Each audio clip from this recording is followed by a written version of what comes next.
Как дела? Хорошо. And that concludes my Russian for the moment.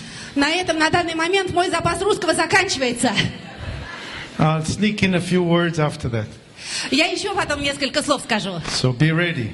Готовьтесь. I never worked so hard in my life. В жизни так усердно не трудился. How are you? All is well? Nice to see you. Все нормально, все хорошо? Рад вас видеть. I have to come all the way here to meet you. Далеко? Как я далеко ехал, чтобы увидеть вас здесь? Okay. This is about Leon.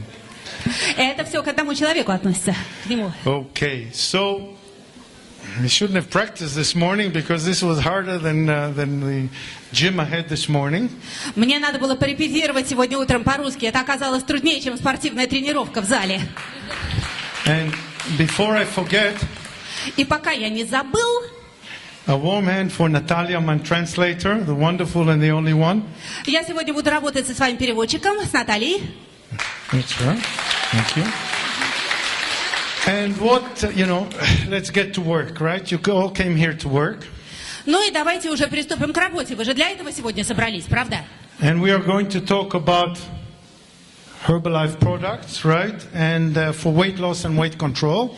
И говорить мы сегодня будем о продуктах Гербалайф, которые, естественно, предназначены для эффективного снижения и контроля веса. And understand a little bit the new trends of what is happening in the world. Нам с вами нужно разобраться сегодня, какие существуют в мире новые тенденции, что в мире происходит в этом плане. And maybe see how Herbalife is influencing the world. Давайте посмотрим, как Гербалайф влияет на жизнь мира. To understand how to beat or overcome the epidemic of obesity. Давайте поймем, как мы можем бороться с захлестнувшей мир эпидемией ожирения. Because Herbalife must be doing something right. Потому что, наверное, Гербалайф уже делает что-то очень правильное. If it's growing so much in the last couple of years. Если за последние 2 года компания дает такой невероятный рост. And it's probably not going to stop growing in the next 5 years to reach incredible numbers.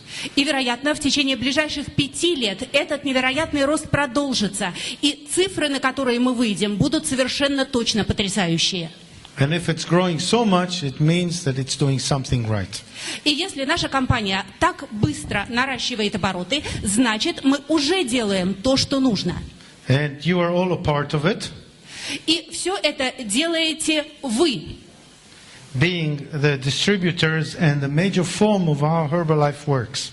Потому что вы дистрибьюторы, вы основная движущая сила всей нашей работы.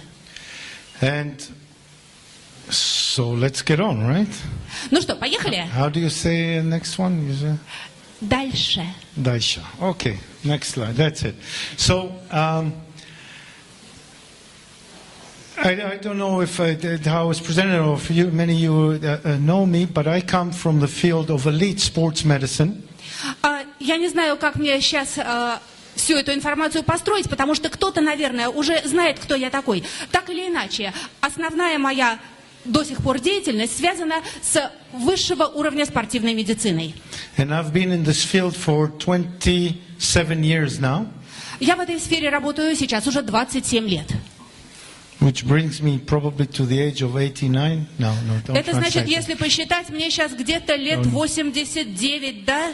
Could be. Ну, где-то так. But, one should keep on saying, due to Herbalife product, I look much younger, right? Но, как у нас полагается говорить, благодаря продуктам Гербалайф я выгляжу значительно моложе. Anyway, but having been treating world champions, Olympic champions. Я помогаю олимпийским чемпионам, лечу их, помогаю чемпионам мира. Taking care of professional tennis players, professional basketball players. Я работаю с профессиональными теннисистами, профессиональными баскетболистами. One of my patients is even your Olympic champion from Beijing Olympics. И один из моих пациентов – это российский спортсмен, чемпион Олимпиады в Пекине. A very sweet guy who's being treated in our clinic. На самом деле это не он, а она, очаровательная девушка. Она приезжала к нам на лечение в клинику. But elite sports medicine is only for the few.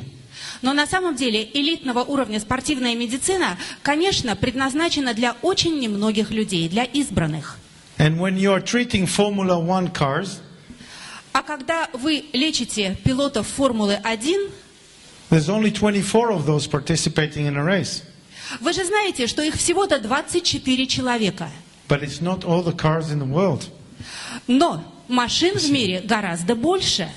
And we are here to try and make the world a better place to live in. Мы с вами собрались для того, чтобы сделать лучше весь тот мир, в котором мы живем.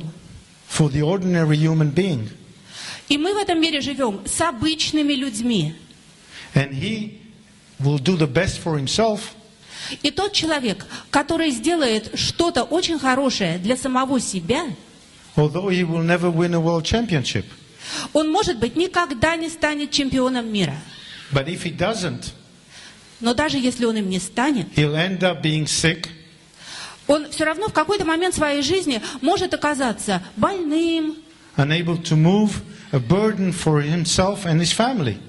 он может оказаться прикованным к постели, может оказаться бременем для самого себя и своей семьи, если он чего-то важного для себя не сделает.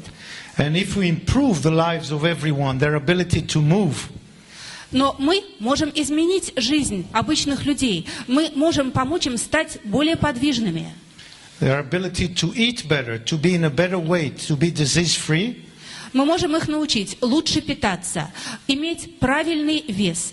to treat their diseases and the problem with the help of physical activity and good nutrition, Мы можем помочь им противостоять проблемам со здоровьем и болезням с помощью физической активности и с помощью правильного питания. and this is modern sports medicine as we see it today, preventative medicine rather than just treating a few.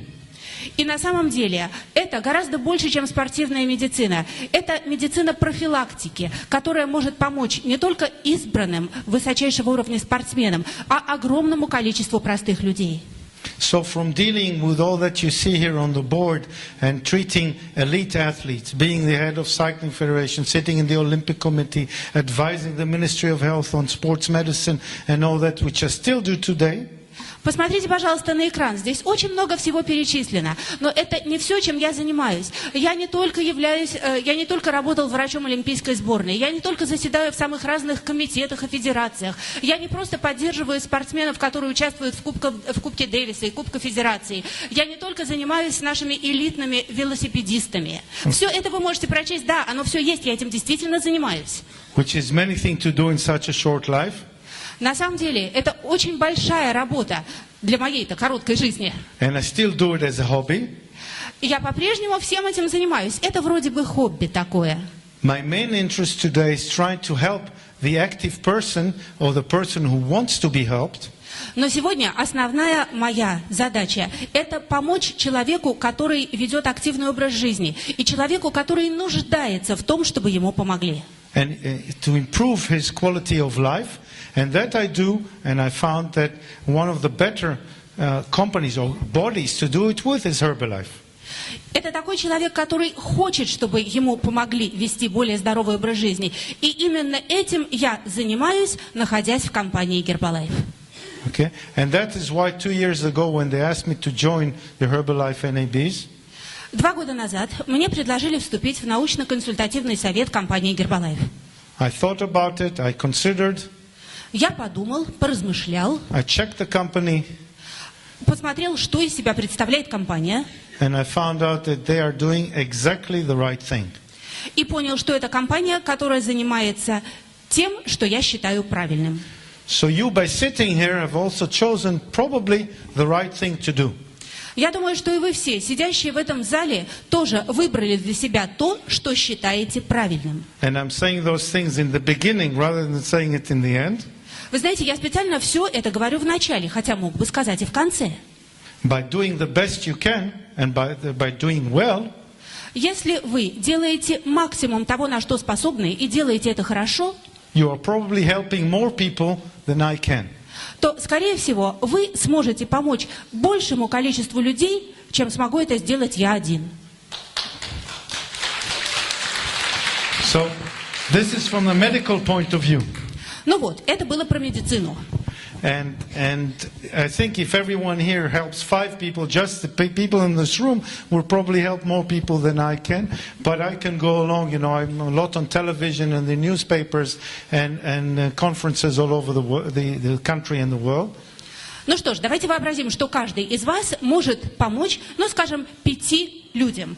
И все вместе вы поможете уже гораздо большему количеству людей, чем те, кому могу помочь я. Но вы знаете, я тоже без дела не сижу. Я выступаю по телевидению. Мои статьи печатаются в газетах. Я участвую в различных конференциях во всех странах мира. And if I help you to do your job better, и если я могу помочь вам выполнять вашу работу лучше, еще лучше, this will be my greatest success. То я буду считать, что добился успеха. So, итак, after a little bit of philosophy, вот мы с вами пофилософствовали, and preventative medicine, упомянули о профилактической медицине. Okay, let's get on and move. The next slide is already here. Wonderful. And the world is going through an epidemic. И давайте продолжим работать, потому что вот уже мой следующий слайд, который говорит нам о том, что в мире сейчас бушует эпидемия. And an epidemic is a disease which spreads very rapidly. Вы знаете, эпидемия – это болезнь, которая распространяется с огромной скоростью. And how quickly does it spread? Кстати, а с какой скоростью она распространяется? Just to tell you that in America there was an article published just last year. Знаете, в Америке в прошлом году была опубликована одна статья. That the fattest state in America, which was Mississippi, что в Америке из всех ее штатов существует самый жирный штат, это Миссисипи. 20 years ago had 20% of the population fat. 20 лет назад в штате Миссисипи ожирением страдало 20% населения. 20 years later, прошло 20 лет, the leanest state in America, which is Colorado, и был отмечен самый тощий, самый худой штат в Америке, это Колорадо. 20% of the population are fat. That's the leanest. So the fattest is now the leanest, and the fattest is much more. И в самом тощем штате Америки, в Колорадо, уже 20% населения с ожирением. А что же происходит в том штате, который был самым жирным? Он стал еще жирнее. And that is why America has 65% of its population overweight. В общем и целом, в Америке сейчас 65% населения имеют лишний вес. And a lot of them are children. И очень многие из этих 65% это дети. And children are the future. Дети – это наше будущее. And the future doesn't look bright. И это будущее не очень ярко выглядит. And the ministries of health and education и Министерство здравоохранения, и Министерство образования are trying to do their best in order to diminish the weight gain of children. Стараются что-то сделать для того, чтобы ожирение среди детей не так быстро росло. And the best isn't good enough. И как бы они ни старались, все равно получается не здорово. So whenever I have one of my workers come to me and say, "Look, I didn't do very well, but I did my best." Знаете, ко мне иногда подходит кто-то из моих подчиненных, сотрудников и говорит: у меня, конечно, не очень хорошо получилось, но я очень старался. I always tell them, "Your best is not good enough. Maybe you shouldn't work for me." Я ему говорю: вот старались, не старались, но, наверное, старались мало. И, наверное, вам лучше работать на кого-то другого, а не на меня. But this is what's happening with the ministries. And if they can't stop it, someone else should. Примерно то же самое, похоже, происходит в министерствах. Но если они не могут остановить эпидемию ожирения, то значит, это должен сделать кто-то другой. And this is trying to help them first in the prevention. Сначала нужно помочь в деле профилактики. And then in the treatment. А потом помочь лечить уже страдающих болезнью людей. As you see, this is a world epidemic. Вы понимаете, что мы сейчас говорим о всемирной эпидемии. And this world epidemic is also in Asia, in China, in India. А всемирная эпидемия означает, что она бушует и в Азии, и в Китае, и в Индии. Also in Mexico. Кстати, и в Мексике тоже. So basically, this is the epidemic and the disease of the rich countries. Так что мы видим, что эта эпидемия охватила и богатые страны. USA, Germany. Это и Штаты, и Германия. Okay, but of the poor countries. Но она же бушует и в бедных странах. So in both sides of the scale, people are gaining weight, either from too rich a food or from not enough food. И получается, что и в богатых странах, и в бедных люди все равно набирают вес. Где-то из-за того, что еды избыток, а где-то из-за того, что хорошей еды недостаток. So a bad dieta is something that you eat with poor material. Плохой рацион You питания – eat это poor starch and you eat oil. плохой рацион питания означает, что вы просто переедаете крахмала, вы переедаете жира. And you gain weight. И таким образом набираете вес. And someone who has no money to eat, А у некоторых людей на еду просто не хватает денег. does he have time to exercise? Но если не хватает денег на еду, может у него хватать времени на физические упражнения. Only if he works very hard in the field and trying to get his own crops. Но, наверное, с этим все в порядке у того, кто работает в поле и очень много физических усилий тратит на то, чтобы вырастить для самого себя урожай пропитания. And we'll go to the next slide. Okay. And you see here from 2000 to 2009, you can see in America, in the USA, you can see the growth of obesity throughout. It's frightening. Посмотрите, здесь приведены карты Соединенных Штатов Америки с 2000 по 2009 год. И цветом отмечены штаты, где быстро растет уровень ожирения. Эта картинка ужасающая. Okay. This is some of the slides that are courtesy of Dr. David Hibber. Некоторые из этих слайдов мы получили с любезного разрешения доктора Дэвида Хиббера. Who was in Israel this week, and we spent a few days together doing some seminars and a press interview. Он приезжал на прошлой неделе в Израиль, мы с ним провели вместе несколько семинаров, давали интервью представителям прессы. With 20 ferocious journalists. Нас окружили 20 злобных журналистов. But he's such a great person. Но вы знаете, он такой уникальный человек. And such a great scientist. Он такой выдающийся ученый. That they were all conquered by his knowledge and charm. Что все они пали под натиском его знаний и его обаяния.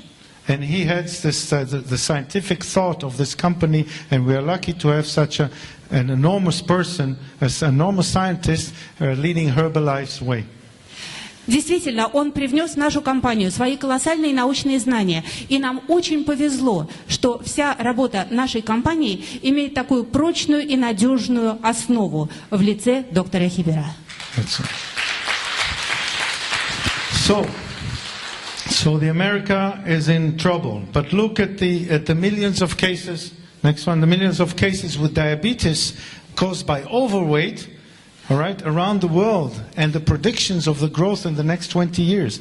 No one is getting smaller. All the cases are growing and growing and growing. Да, мы с вами уже поняли, что в Америке большие проблемы, но это далеко не все. Посмотрите на эту карту. Здесь показано количество миллионов случаев заболевания диабетом. Это новые заболевшие люди. И кроме того, прогнозируется рост этого заболевания, диабета, в течение ближайших 20 лет. And what is diabetes caused for in the grown-up? Caused from? Скажите, пожалуйста, а почему люди болеют диабетом? В чем причина? Overweight and overweight and overweight. Лишний вес и еще раз лишний вес. Which is causing cells to be less sensitive to insulin. Из-за лишнего веса клеточки организма становятся менее восприимчивы, менее чувствительны к инсулину. And sugar doesn't get into the cells. Сахар не поступает в клетки. And accumulates in the blood. Он накапливается в крови. And is destroying blood vessels. И таким образом разрушает кровеносные сосуды. Causing heart disease. Что, в свою очередь, вызывает сердечно-сосудистые заболевания. Blindness. Вызывает слепоту. Neuropathies. Невропатические заболевания. Traumatic ulcers which cause amputations. А травматические язвы, которые приводят в конечном итоге к ампутации. And cerebral hemorrhage and damage in the brain, stroke. И кроме того, то, что мы называем инсультом, то есть церебральные повреждения. And this is caused by obesity. И все это является результатом ожирения. And it's one of the major diseases that exist nowadays. Это одна из доминирующих в сегодняшнем мире болезней. About 13% of the Western population. Которая уже охватила 13% всего населения западных стран. And right now there have been a couple of articles showing that adult diabetes is also affecting fat children. И вы знаете, уже появилось 2 статьи, в которых авторы пишут, что характерный для взрослых диабет уже начал поражать детей. Which is frightening. И это пугает. Okay, and the next slide is sweet, as you see. The evolution of man. Вот у меня следующий слайд. Правда очаровательный, да? Эволюция человека. And one of the theories behind the fact why we are getting weight so much is that the human genome, that means the expression of the human genes. А почему же мы так странно развиваемся и так реагируем на сегодняшнюю жизнь? Дело в том, что геному человека уже примерно 100 тысяч лет. It's about 100,000 years old. Такая цифра, 100 тысяч лет, это очень давнее образование. And it changes by about 0.5% every million years. И он очень медленно меняется, всего примерно на 0,5% на каждый миллион лет. But the food supply changes every hundreds of years. Но рацион питания человека в среднем меняется примерно каждые 100 лет. So one of the genetic reasons is that the food changes more rapidly that the genes are able to adapt to it. Вот такая получается генетическая причина. Рацион питания человека меняется гораздо быстрее, чем гены человеческого организма могут к этим переменам приспособиться. And the result of that is accumulation. В результате происходит накопление, аккумуляция. You start storing food for time to come because we don't know what to do with it. Накопление чего? До питательных веществ в организме. Организм начинает запасать в себе еду, потому что не знает, что его ждет впереди. Do we need that much food to be stored? А нам нужны такие запасы еды в организме? Not unless we're afraid of a World War III. Ну, нужны только если мы уже готовимся к Третьей мировой войне. And hopefully it won't come. Но мы же надеемся, что она не произойдет. And maybe we're planning a trip across the Sahara Desert. Или мы готовимся пересечь пустыню Сахара. Okay, but most of us are not planning that trip, right? Но у большинства из нас это на повестке дня пока не стоит, правда? So we don't need that much storage. Значит, нам такие запасы в организме не нужны. Okay. So, next one. You can see that Russia is not failing behind. Вы знаете, что Россия, не в самом конце списка. It's in small print there, but 27% of the population, but growing. This is the slide should be remade a little bit. Россия где-то примерно в серединке, там очень мелко, я вам скажу цифру, 27% составляет ожирение нашего населения. Причем эта цифра немножечко уже устарела. And I have no doubts that the Russian population who are overweight will grow. Я абсолютно уверен, что процент людей, страдающих ожирением в России, будет продолжать расти. Unless you do something about it, Но он будет расти только если вы ничего не сделаете с этим. Okay, so now we know all the statistics and we know the problems, right? Ну что ж, мы разобрали статистики, мы понимаем, в чем проблема. And the trouble is that there are too many research students. Проблема в том, что слишком много студентов сейчас обучаются и ведут свои учебно-научные исследования. That are showing more and more of the same. И все эти исследования показывают одни и те же, вот именно такие результаты. So now we are convinced that the world is growing into an epidemic and we need to do something about it. Замечательно. Мы уже убеждены, нам уже не нужно дополнительно убеждать, что в мире бушует эпидемия ожирения. Мы уже понимаем, что с этим нужно что-то сделать. And since we are not in control of the government's money, но мы с вами не распоряжаемся государственным бюджетом. We have to start doing things in our surroundings. Значит, мы можем что-то делать, как-то работать со своим собственным окружением. From the micro to the macro. И работать, начиная с микроуровня и доходить до макроуровня. Because the macros is big ideas and it's too big for us. Хотя, конечно, макроуровень, это предполагает уже какие-то крупные идеи, и это слишком масштабно для нас. And it's too big for most politicians, that's why we change them every few years. На самом деле, уровень макроработы, он и большинству политиков кажется слишком трудный. Именно поэтому Практически во всех странах мы переизбираем правительство каждые несколько лет. Okay. So good nutrition is really hard work and everyone needs it. We know all that, right? Итак, мы с вами прекрасно знаем, что правильное питание – это тяжелый труд. Но правильное питание необходимо каждому человеку. С этим все просто. And why is good nutrition such hard work? Но, а почему, собственно, правильное питание – это тяжелый труд? Dr. David Hibber's book about the 7 colors of food. Помните книжку доктора Хибера про 7 цветов продуктов питания? Has been translated into Russian. Она же есть в русском переводе. And some of you might have read it. Кто-то из вас, может быть, даже читал. And everything there is not only pure logic, it's pure science.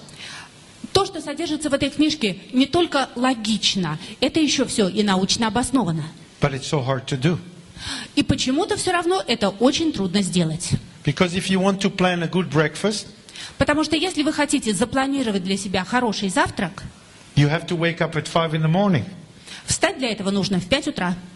I wake up at 5 in the morning too. Я сам встаю в 5 утра. But to do sports.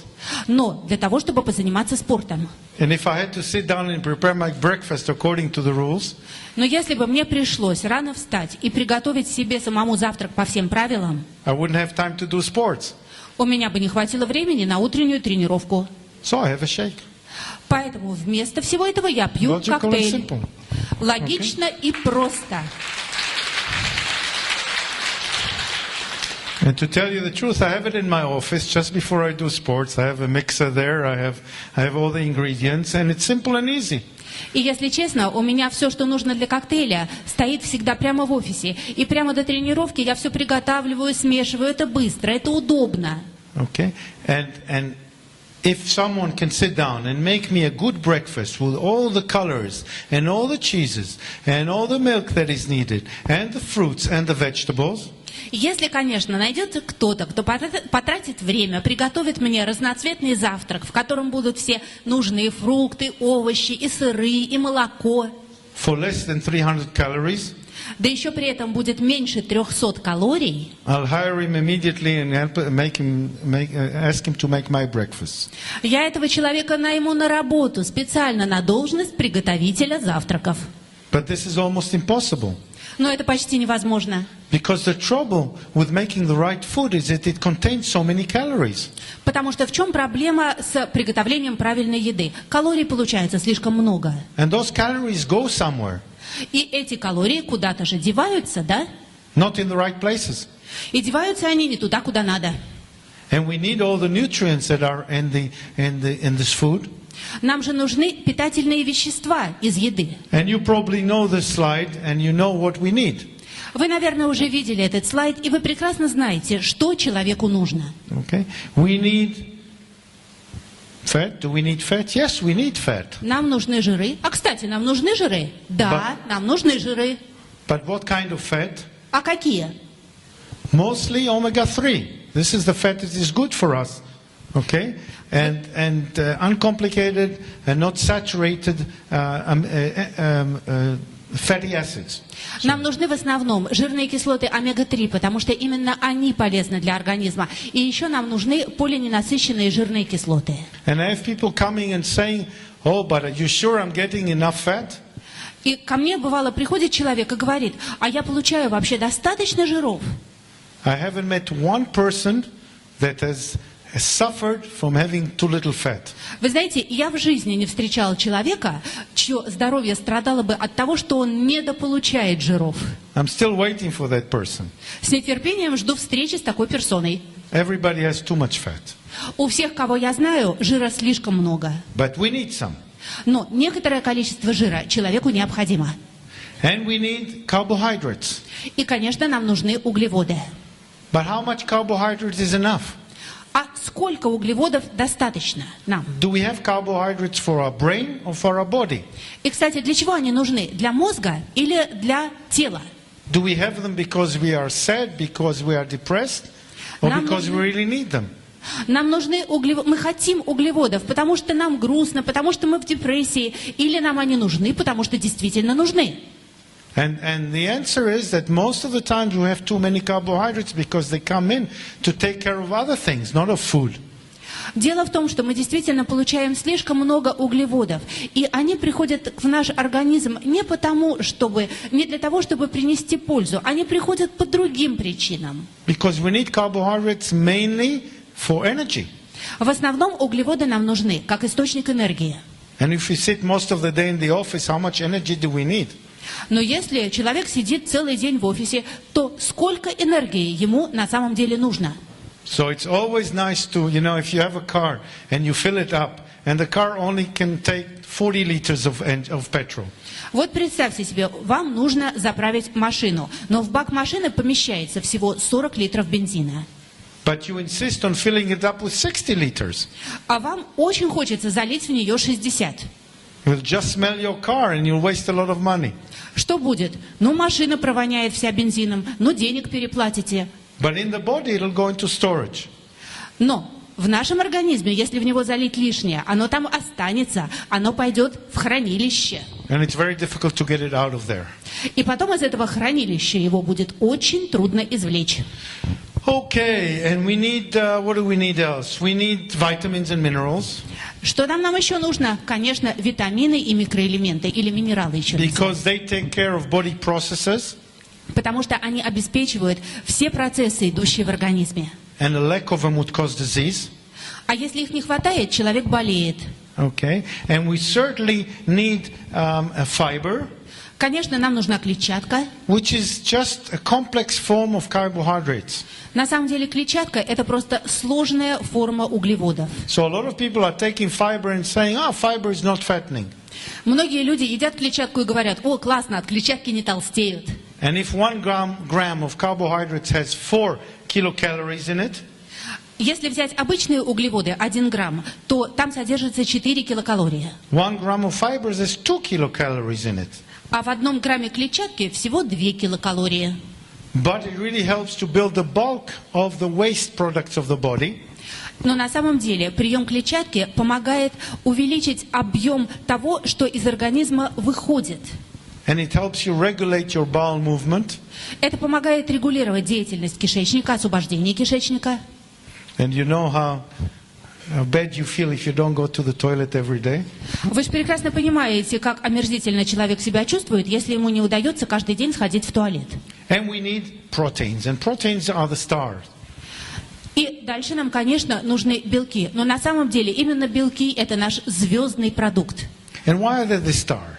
А почему он такая звезда? Because your body is made almost all of it from protein.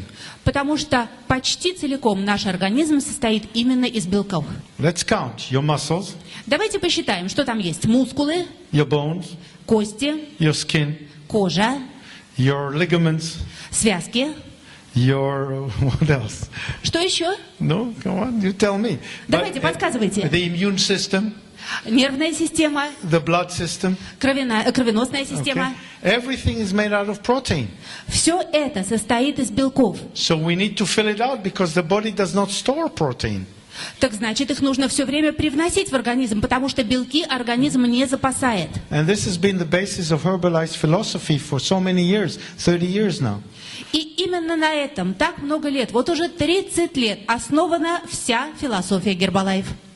Okay, and since we know we need all those nutrients, and you know that everyone is unique. И каждому человеку нужны именно эти питательные вещества, хотя все мы такие разные. The principles are the same. А принципы работы организма одинаковые. But nutrition has to be tailored personally. Но рацион питания должен быть индивидуальным для каждого человека. For best success.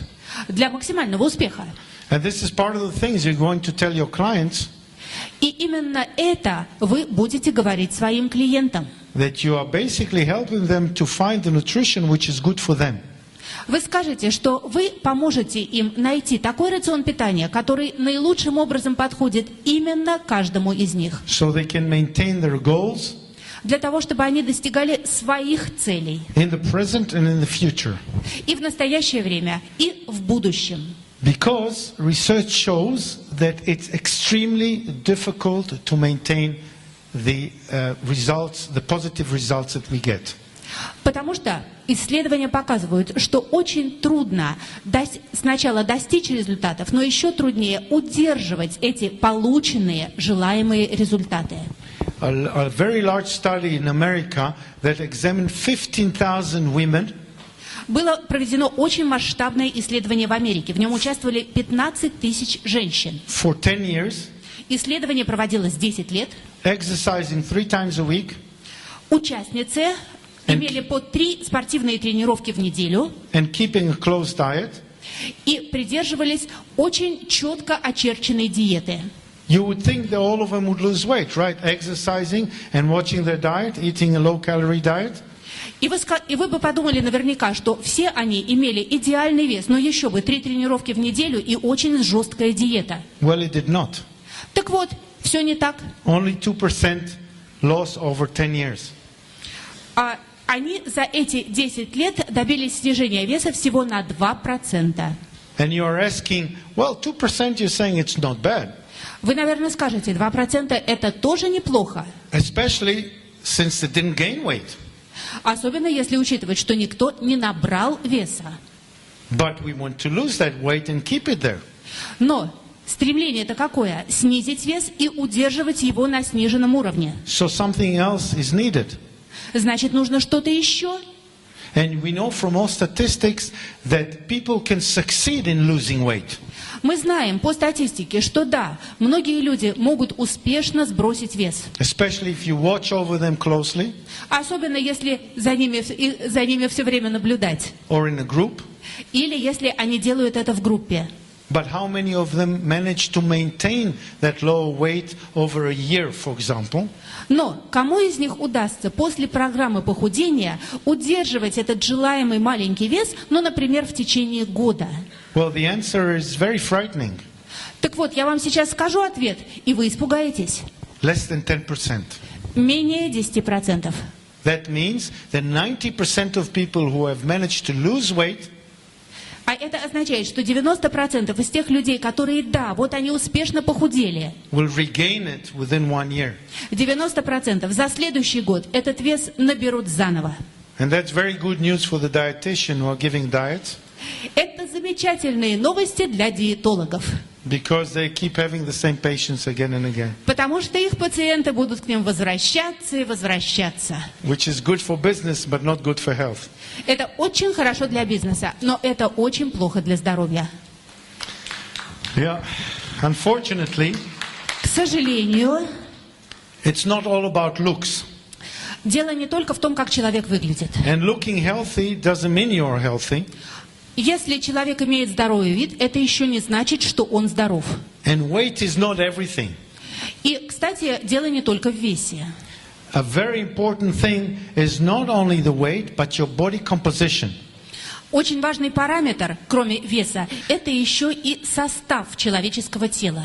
And I know a lot of you are working with Tanita scales, right? Я знаю, что многие из вас работают с весами Танита, правильно? And why are you working with those? А почему вы с ними работаете? Because they're able to show you the muscle content Потому что они показывают долю мышечной массы and the general body composition. и общий состав человеческого организма. By the way, if you have the four points, legs and hands, it's a little bit better than just the legs. Кстати, если человека на эти весы поставить на 4 конечности, то есть на руки и на ноги, а не так, как обычно ставят на ноги, то результат будет немножко лучше. And just to show you an example, those two guys over there have got the same body mass. Вот посмотрите на фотографию. 2 человека, которые имеют одинаковый вес тела. Body mass index, a 22.3 index body mass. Индекс массы тела совершенно одинаковый. And the norm is between 20 and 25. А мы помним, что норма от 20 до 25. Okay, so they're within the normal range. Так что эти 2 товарища четко попадают в норматив. But upon measuring the body fat, Но когда у них измерили процент жира, the big guy on the left Посмотрите, вот этого помассивнее слева, is a thin guy with only 9.1% fat. он-то оказался как раз тощим, потому что у него жира в организме всего чуть больше 9%. And the small guy on the right is over the limit, 21% fat. А вот у этого справа, который покомпактнее, оказалось больше 20, больше 21%. Could that be? Возможно ли такое? Yes, it could be because he has less muscles. Возможно, потому что у него мускулов меньше. And all of you, I'm sure, know a few models. Я думаю, что все вы можете вспомнить нескольких девушек-моделей. And models are known to have very little muscle mass. А всем известно, что у девушек-моделей очень мало мускулов. Because they don't like to work out too much. Потому что они не очень любят ходить в спортзал. So how can they maintain a lean appearance? Как же им сохранять такой стройный с виду организм? By not eating. Они его сохраняют, потому что очень мало едят. And this is why a lot of them are turning out to have medical problems. И именно поэтому у них очень часто бывают проблемы со здоровьем, медицинские проблемы. Okay, but for example, rhythmic gymnasts.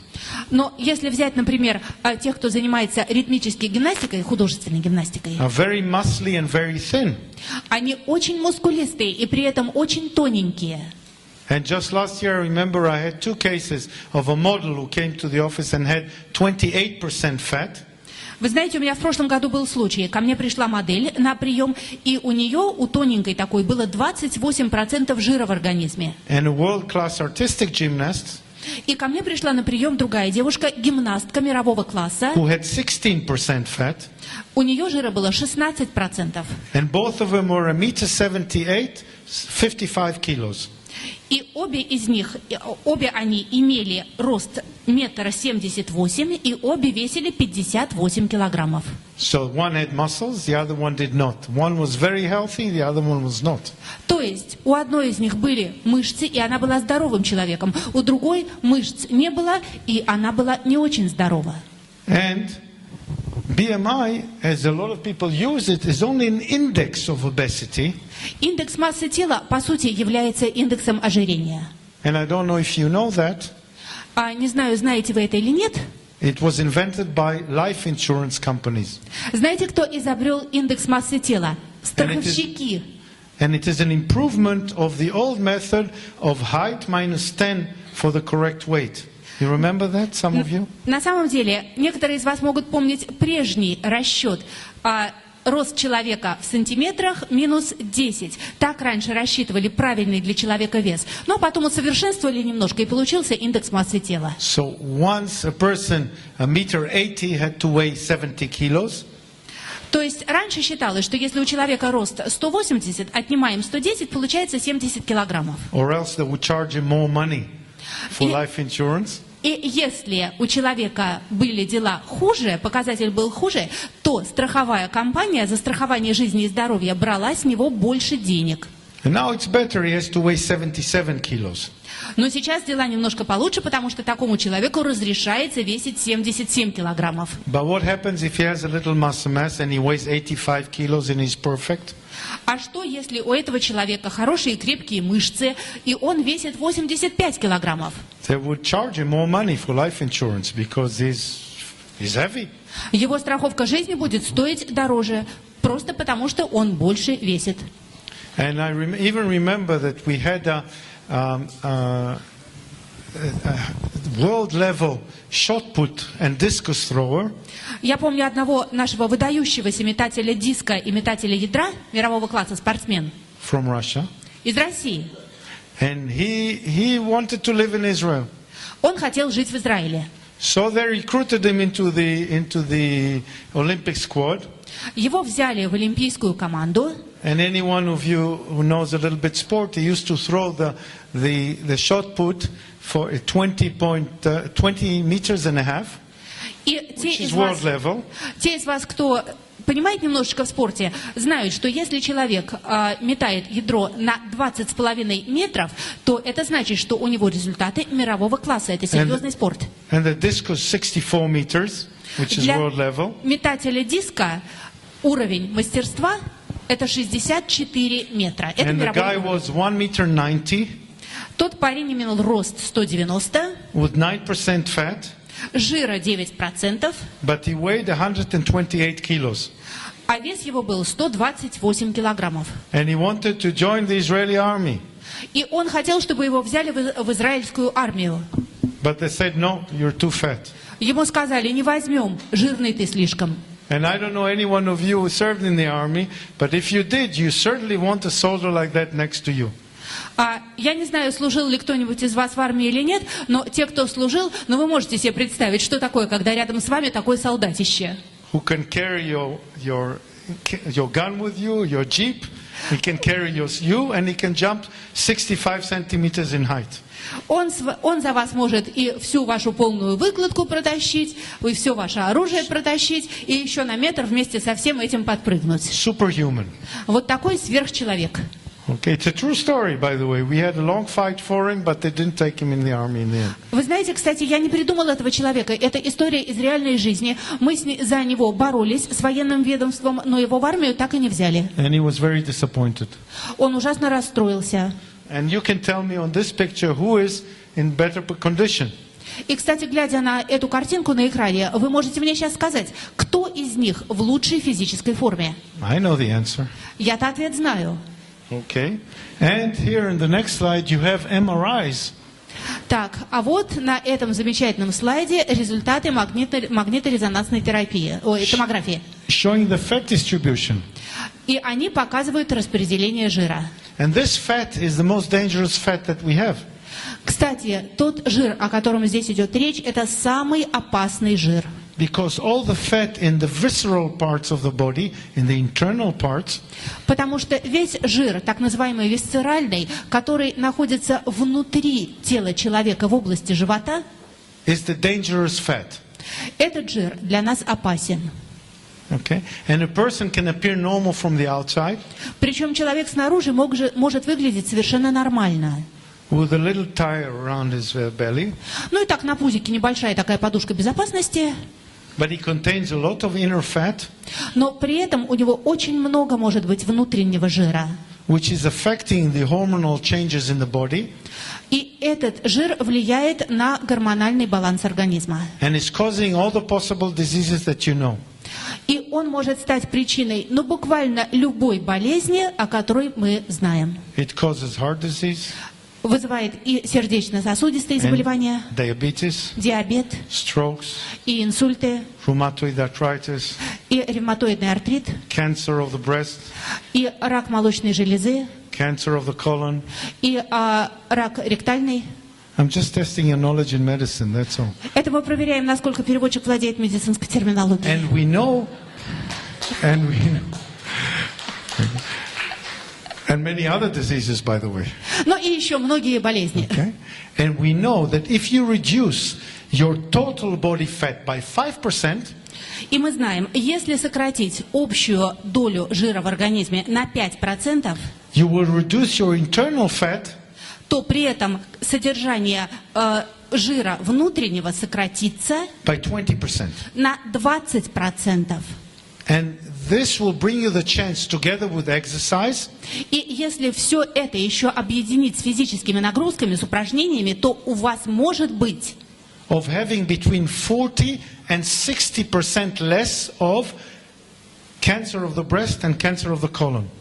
сократиться на 40-60% риск заболеть раком молочной железы и ректальным раком. And I've been lecturing for the Society Against Cancer.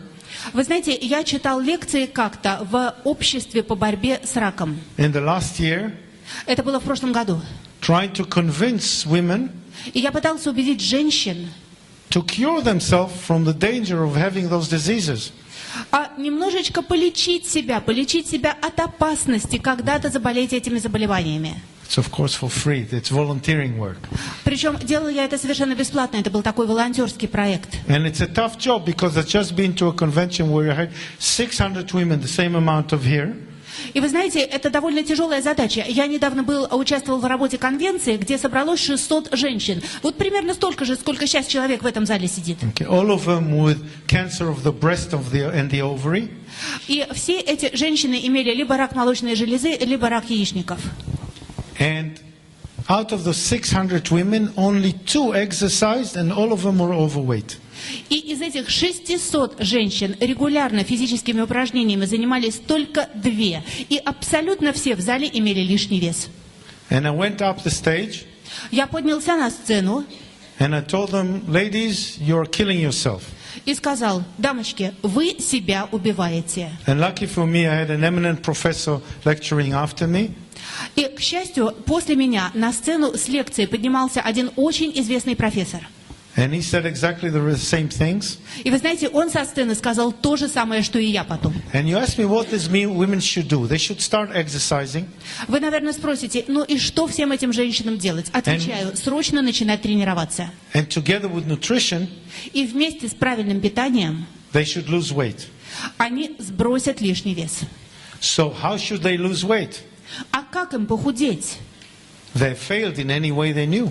Потому что они же уже все перепробовали, и у них не получилось. And do you think the Herbalife products could help them? Как вы думаете, могут ли им помочь продукты Гербалайф? I'm perfectly sure they could. Вот я уверен, что да, могут. Because it's not only about the products, it's also adopting a way of life. Потому что это же не только продукты, это еще и совершенно другой стиль жизни. Во-первых, у нас привычки есть. And what are habits? А что такое привычки? It's things that we do without thinking about them. Это то, что мы делаем, не думая. Right? It's getting out of bed always the same way. Скажем, человек выбирается утром из постели всегда одним и тем же движением. It's making a cup of tea the same way. Человек совершенно одинаково делает себе утром чашку чая. It's taking a shower the same way. Человек всегда одинаково принимает душ. And it's eating the same way. И одинаково ест. And many people say, I want to change your habits. Многие люди говорят: я хочу изменить привычки. But habits are embedded in your brains. Но привычки коренятся глубоко-глубоко в нашем мозгу. So our role is to create new habits because it's extremely difficult to change old habits. Изменить старые привычки очень трудно. Это будет легче, если заменить их на новые привычки, создать новые. And how do we learn new habits? А как усвоить, создать себе новую привычку? It's a question of action and reaction. Тут в действие вступают, с одной стороны, действие, акция, а с другой стороны, реакция. Why do the body do its regular habits? С одной стороны, у организма есть привычные действия, привычки. Because you do a certain action, Потому что вот вы совершаете какое-то действие или движение, it has a reaction in the brain, и на него идет отклик, так называемая реакция в мозгу. and you have compensation, you feel good about it.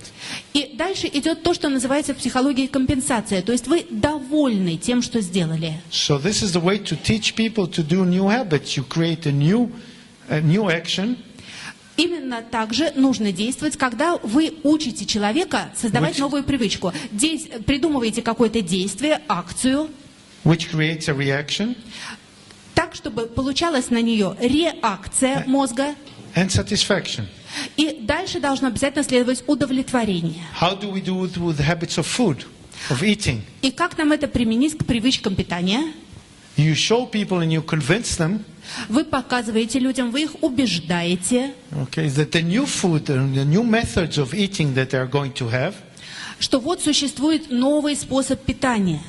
are going to give them the satisfaction И от него они получат удовлетворение. of having a reaction on the body which is favorable. И реакция их организма будет благоприятной. But since in order to create new habits, Но мы же помним, что для создания новой привычки you need time and you need support. требуется время и требуется чья-то поддержка. This is where your role comes in. Вот тут-то и появляетесь вы. How does it work? Как схема работает? You see, you're bored. You have a habit of eating. At 10 o'clock, you are at work and you say, okay, I'm bored, I need to eat something. Or I'm tired, I need to eat something. Вот человеку либо скучно, либо грустно, и вот у него наступает 10 часов утра, он уже на работе, и либо от грусти, либо от скуки он хочет есть, либо по привычке. Okay. I go to the cafeteria, I go to the kiosk, Идет в кафе или в киоск. I grab myself something Вот, покупаю я что-то and I eat. и съедаю это что-то. And then I'm satisfied. И чувствую удовлетворение. And then I feel guilty А потом я чувствую вину. Because I was swearing this morning that today I'm going to eat sensibly. Потому что утром до всего этого я самому себе пообещала, что буду питаться разумно. But this is where the habit came in again. Но тут-то меня и настигла привычка. And if they have you next to them, А если бы рядом с этим человеком сидели вы, not literally speaking next to them because you can't afford the time, ну, может быть, не в буквальном смысле рядом сидели, потому что откуда у вас время, чтобы рядом с каждым человеком посидеть? but on the telephone, for example, Но если бы вы нависали над этим человеком по телефону, you can help them by telling them, okay, don't go to the cafeteria now. It's not your time to take a snack. вы бы сказали: не ходи в кафе, не ходи в киоск, наступило время здорового перекуса. And when the time comes, Вот. То есть время перекуса еще не наступило. А когда наступит, you tell them, take your protein bar съешь белковый батончик. and have it now instead of having something fattening. И вообще в любое время захочешь есть, съешь его, вместо того, чтобы есть какую-то жирную гадость. And it takes at least 1 month Вы знаете, на это уйдет примерно месяц. until they start forming the new habits. Примерно месяц уходит на формирование новой привычки. And this is where you guys have to be next to your clients. И именно в это время вы должны быть рядом со своими клиентами. And this is your role. It's a little bit of psychology and social psychology, but I think it's very helpful to understand this way. Это ваша роль. Тут, конечно, нужно понимать психологию. Пожалуйста, разберитесь, ее важно понимать. Where your job is. Поймите, в чем заключается ваша работа. And the better you do that, then look what says here. The same person is still, he's hungry, he's bored, he's tired. Смотрите, какая простая схема. Вот человеку скучно, грустно, у него привычки, он голоден в конце концов. You tell him, pick up the phone and call me. Вы ему скажите: вот заскучал, загрустил, проголодался, позвони мне. And then you tell him, okay, go and get your tea. Go and get your meal replacement. Вот человек вам звонит в этом состоянии, вы говорите: идите, налейте себе нашего чая. And your client is even more satisfied because he didn't eat the things he didn't want to eat. Или возьмите батончик, и ваш клиент будет действительно удовлетворен, причем вдвойне. Во-первых, он не сделал того, что не нужно делать, And he had the right things to eat. а вместо этого он съел что-то правильное. So this is the way habit changing works. Вот именно так работает замена старой привычки на новую. And this is based on thousands of research that were published in one book lately. Все это я вам говорю на основании исследования, результаты которого были опубликованы совсем недавно в виде монографии, и это исследование было проведено на материале 1000 человек. And it works in all the areas of life, in sports, И, кстати, эта схема работает не только в питании, в самых разных видах деятельности, в спорте, in relationships, в отношениях с противоположным полом, in child raising, в сборе средств and in eating, of course. и в рационе питания. Okay? So once you are next to your customer for enough time, И если вы находитесь бок о бок со своим клиентом в течение достаточного времени, okay, once you're next to him enough time, then he'll succeed, and the better it'll be for you and for him, of course. то у человека, у вашего клиента все получится. И это будет хорошо и для него, и, конечно же, для вас. And just remember, the only problem with this method Есть всего одна проблема в этом методе. is that in times of crisis, Проблема следующая. Во времена кризиса people go to old habits. люди склонны возвращаться к старым привычкам. It's like people who bite their nails. Вы знаете, это как когда ногти грызут. They can try very hard not to do it, Они могут очень стараться не грызть их. but a crisis comes and they eat their nails again. Но вот случается кризис, какой-то сбой, и все, человек вроде бы уже отвык, а снова начинает грызть ногти. And that's why the distributor system is better, Именно поэтому система дистрибьюторов работает лучше. because they can call you. Потому что вам, дистрибьютору, люди всегда могут позвонить. And don't wait for them to call you, you call them. Кстати, не ждите, пока они вам позвонят. Вы им позвоните. Because someone who bites his nail, who is he going to call? Потому что когда человек сидит, грызет ногти, то, как он позвонит-то кому-то? Он занят. The manicurist? Вот. А кому он будет звонить? Маникюрше? Okay. And how much time have we got? Chief? Until when are we supposed to go? До скольки мы сейчас общаемся? Что у нас со временем? 10 minutes. Do we do questions now or at the second session? Second session. So we'll go 10 minutes more, and then we'll leave some for the second session, and then we'll do a long question answer. When Dr. Heber was in Tel Aviv, we sat down on stage for 2 hours in front of 500 people, and we answered questions, and we had a great time. Both of them, he looked at me and said, we could go all night. I said, we could. Так, ну вот, значит, у нас сейчас с вами еще 10 минут, потом по программе положен перерыв, потом у нас с вами будет вторая часть моей презентации, и будет оставлено время на ваши вопросы и мои ответы. Знаете, мы с доктором Хибером недавно были в Израиле, в Тель-Авиве, и нам по программе дали 2 часа, в зале было 500 человек, а у нас все вопросы не кончались и не кончались, и было такое ощущение, что мы там могли остаться на сцене и в этой аудитории буквально на всю ночь. В общем, было очень здорово. So Natalia and I are going to be here all night. Так что вот мы с переводчиком здесь, похоже, тоже на всю ночь и задержимся с вами. Okay. Proteins. Итак, белки. You know that Gербалайф has been claiming for 32 years, ever since it started, that protein is the most essential component of the food. Вы знаете, что все эти 32 года, что компания Гербалайф существует и работает, она твердит всему миру о том, что белки являются самым важным компонентом в питании человека. And you know what? И знаете что? It's wonderful to be right. Так приятно быть правым. We always joke and we say that what is written on the hypochondriac's grave. А знаете, что у нас есть такая шуточка в компании? Знаете, что написано на могиле ипохондрика? I told you so. На ней написано: «А я вам говорил». Okay. So here we are, believing in proteins, and 30 years later we tell the world, we told you so. Так вот, мы 32 года уже знаем, что все дело в белке. И вот теперь, по прошествии 32 лет, мы гордо заявляем всему миру: а мы вам говорили. Because research is showing the next few things. Потому что исследования доказывают следующие несколько пунктов. If you test all forms of diet, если проверить, протестировать самые разные диеты for overall success, на их общую успешность, diets based on proteins are the most successful. то диеты, либо рационы питания, основанные на белках, дают наилучшие результаты. Они самые успешные. And people who come and say hunger strikes are also successful. А некоторые скажут, ну, на самом деле голодные забастовки тоже приносят некоторый успех. But you have to be a political prisoner to do a hunger strike, right? Но для того, чтобы сесть на объявить голодную забастовку, голодовку, нужно быть, ну, скажем, политическим узником. And you feel so weak and you can't move. И в результате такой голодовки человек ослабевает очень сильно, он двигаться не может. Whereas protein diets allow you to move normally and act normally. А белковый рацион позволяет человеку нормально двигаться, нормально действовать. Okay, you succeeded, you lost weight. Ну хорошо, здорово. What Сели на happened? диету успешно, сбросили лишний вес. Дальше что? What happens next? Дальше что? Okay. You want to keep that lost weight. You want to keep it down. Вы же хотите сохранить этот замечательный новый вес. And in 2011, there was an article published in the best medical journal in the world.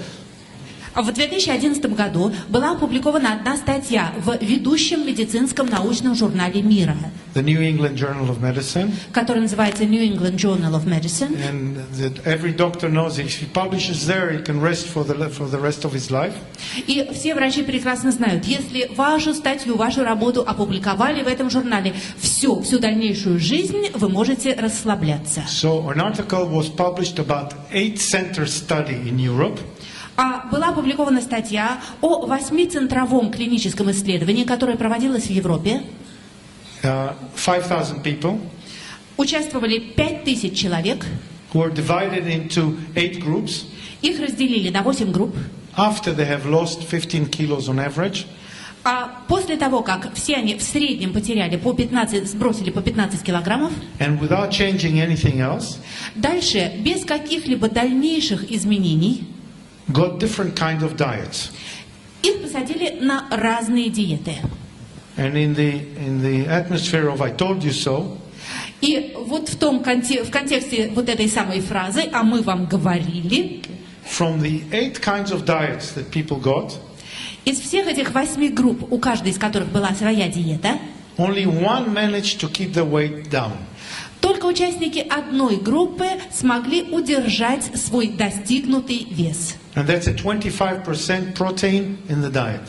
И это та самая диета, которая на 25% состояла из белка. Which is exactly what Gербалайф recommends. Это в точности то самое, что рекомендует Гербалайф. No, we want to go to the previous one. This is for the next lecture. Okay, good. Thank you. Go to there. So, this was proven in a fantastic research published last year. И вся эта информация была доказана и обоснована. Результаты были опубликованы в прошлом году. Было потрясающее исследование проведено. And the only way to know exactly how much protein you are giving people Знаете, как можно единственным способом узнать, сколько именно белка вы дали какому-то человеку? is by having it properly scaled. Нужно этот белок очень правильно взвесить. And if you tell a person, I'm having a steak, 300 grams of fresh filet. Вот, предположим, человек говорит, я съедаю бифштекс, это 300 граммов свежего филе. How much gram of protein is there in it? Здорово, а белка-то там сколько чистого? If we really want to know, we have to take that steak and burn it in a calorie meter. Если хочется это узнать, нужно взять этот бифштекс и сжечь его в калориферной печке. That specific steak, И этот конкретный бифштекс. because every steak is treated differently. Потому что каждый бифштекс не такой, как другие. Okay? And too late, it's already inside. Ну а как его сожжешь, если человек его уже съел? So he could have this amount of protein or another amount. We don't know. То есть на самом деле мы не знаем, сколько чистого белка человек получил после того, как он съел некий бифштекс. But that's only the steak. What about all the vitamins around it? Хорошо, это было про бифштекс. А что с витаминами? And how would you know? Как это узнать? Okay? It's simple for us, all of us sitting here. The solution is simple. Okay, a meal substitute. Мы-то с вами понимаем, что решение есть, решение очень простое. Это продукт, который заменяет еду. Is probably not as tasty as a good steak. Может быть, он не совсем такой вкусный, как хороший бифштекс. Although some people here would argue that. Хотя некоторые из вас, я знаю, с этим поспорят. I wonder if you can add steak to the Formula One. Интересно, как бы так объединить бифштекс и Формулу-1? Probably not. Боюсь, что невозможно. But the meal substitute is excellent to know exactly what you have put in. Но продукт, заменяющий еду, идеальный вариант для того, чтобы знать, сколько чего в нем содержится. And you could still have your meal, apart from that, at a different time of the day, because it's not only that. Причем никто же не запрещает есть обычную еду, просто не вместе с коктейлем, а в какое-то другое время дня. And as I've told one of the journalists in the previous interview, Я одному из журналистов на предыдущем интервью сказал, some of the leading sports institutes of the world вы знаете, ведущие спортивные институты мира have started using meal substitutes for athletes. уже стали давать своим спортсменам продукты, заменяющие обычную еду. Why would they do that? И зачем им это делать? Because if an athlete has to put 2 or 3 training sessions per day, Потому что если у спортсмена 2 или 3 тренировки в день, and he has to know what he's eating, и нужно точно знать, сколько он чего ест, he can't have a big steak at lunch, ему просто непозволительно съесть огромный бифштекс на ланч, because he will not have time to digest it for the next training session. потому что до следующей тренировки этот бифштекс у него не переварится. So, for example, in Australia, the Australian Institute of Sport, which is one of the most advanced in the world, В Австралии, например, существует Австралийский национальный институт спорта, один из самых передовых в мире. is giving his athletes И этот институт рекомендует своим спортсменам meal replacement продукты, заменяющие обычную еду. in the form of В форме чего? shake. Коктейля. Makes sense, no? Разумно, правда? And if it's sensible for elite athletes, И если это устраивает элитных спортсменов, it's perfectly sensible for a normal human being. то это, конечно же, очень разумное решение для обычных людей. Even more so.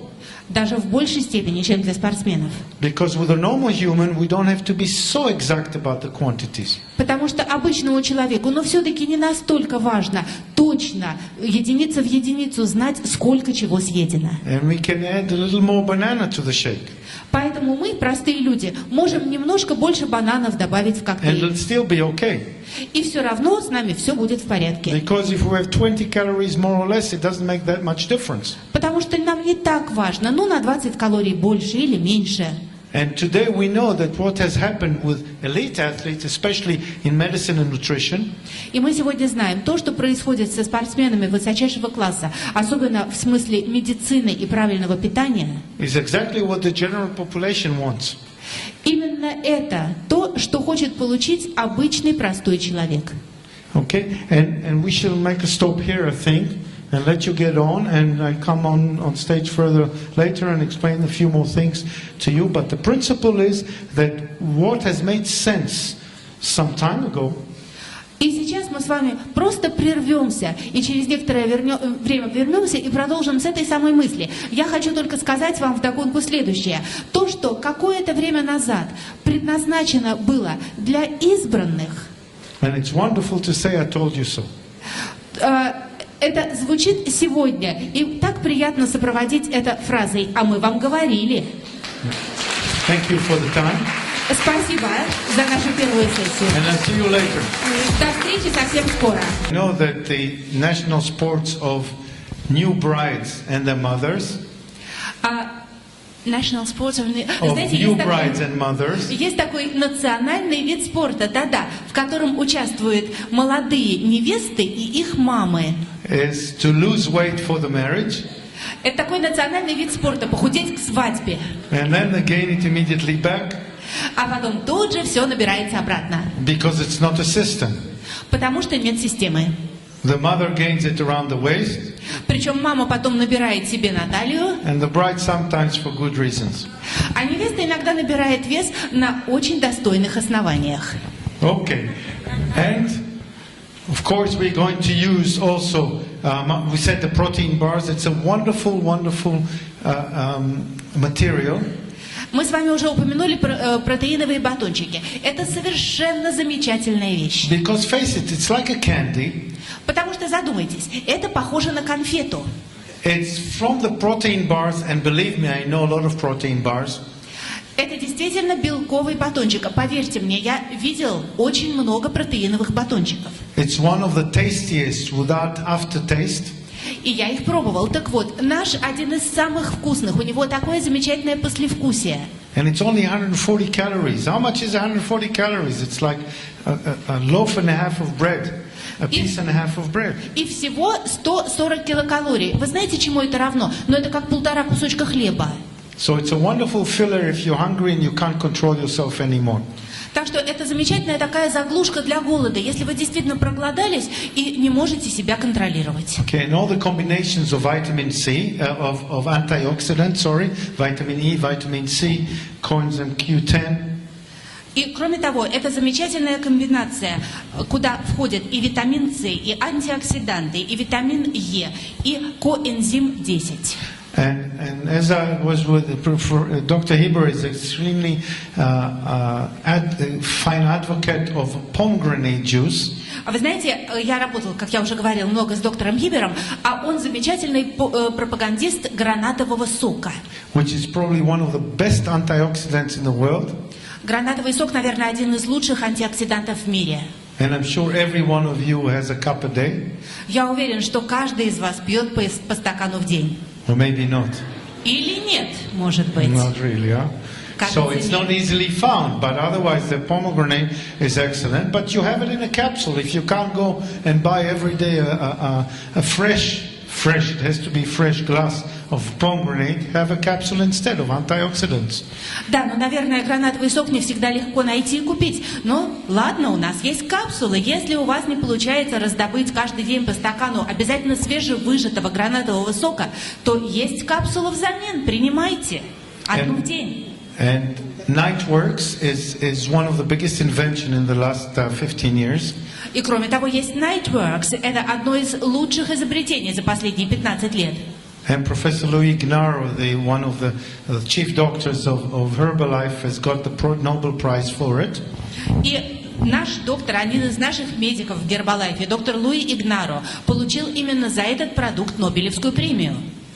Okay, but you know that the nitrous oxide that is in the Nightworks Но вы знаете, что в продукте Nightworks содержится молекула оксида азота. is found also in beetroot, Но она же находится и в свекле, borscht. в борще. That's it. So, if you eat a lot of fresh beetroot, you drink it, Если вы едите много свеклы или пьете свекольный сок, you get some of the effect of Nightworks. у вас получается частично эффект Nightworks. But it's a problem to quantify it. Но очень трудно рассчитать количество. And I've just come back from the biggest convention of sports medicine in the world in San Francisco. Я только что вернулся с конвенции, самой крупной в мире конвенции специалистов по спортивной медицине, которая проходила в Сан-Франциско. And there were at least 3 presentations on Nightworks. Там было как минимум 3 презентации по продукту Nightworks, по оксиду азота. Which is 15 years after Professor Louis Ignaro discovered it.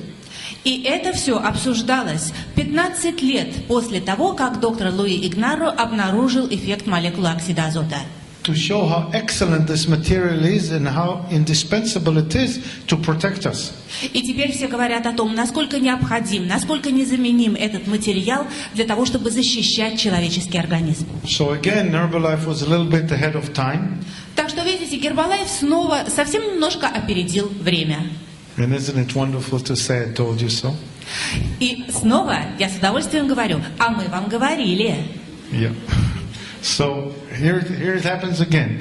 And of course, omega-3. Ну и, конечно же, омега-3. Okay, which is indispensable because you can put it in the correct quantity. And how much omega-3 do you need? Она незаменима, особенно потому, что ее удобно. Кстати, а сколько нам нужно омеги-3? To help you in the process of losing weight and maintaining your health in between. Because just losing weight, we understand that it's not enough. It's to keep your health during the weight loss. Сколько ее нужно для того, чтобы человек, во-первых, худел, насколько нужно, но кроме того, мы же понимаем, что важно не только худеть, нужно в перерывах между усилиями по похудению сохранять хорошее здоровье. Так сколько надо? You need about 750 milligrams a day, which is 3 capsules of Lifeline. Нужно примерно 750 миллиграммов в день. Это 3 капсулы. And if I can sneak in a little bit of, information, secret information. И позвольте мне сюда добавить тихонечко немножко секретной информации. And I will say it very quietly. It's secret. Секретно, поэтому шепотом. Okay. Herbalife is working on a solution to put into the Formula 1, the Lifeline, to put into the Formula 1 so you would have the omega-3 together with your shake.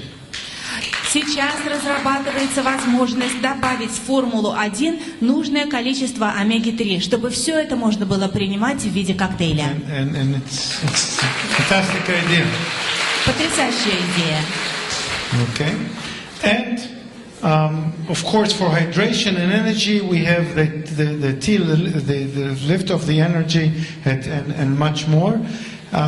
All this is needed in order to maintain a proper balanced diet, which is going to bring you to weight loss, maintenance of weight loss, and keeping your health, actually making your health much better. И, конечно же, нам нужно увлажнение организма, нам нужна качественная энергия. И для этого у нас есть продукты Lift Off и другие. И все это для того, чтобы, во-первых, сбрасывать лишний вес, потом поддерживать достигнутый баланс и при этом улучшать свое здоровье. Wonderful. Has anyone not seen this slide before? Скажите, кто-нибудь видел этот слайд раньше? You all saw it. Все видели. Yeah. Okay, but this is still so solidly correct. How we need to spend the meals in 5 meals or 5 interaction with food per day. Да, вы его видели, и он остается правильным. Здесь показано, как разбить пищу на 5 правильных приемов пищи в день. And people ask me, And what happens if I have 4 bigger ones? Меня спрашивают, а если я вместо этого поем 4 раза, но побольше? Then there is a problem with the diversity and the spikes of insulin and glucose. Тогда, во-первых, страдает разнообразие иногда, и возникает разногласие между пиками глюкозы, glucose and what else? Insulin. И инсулина.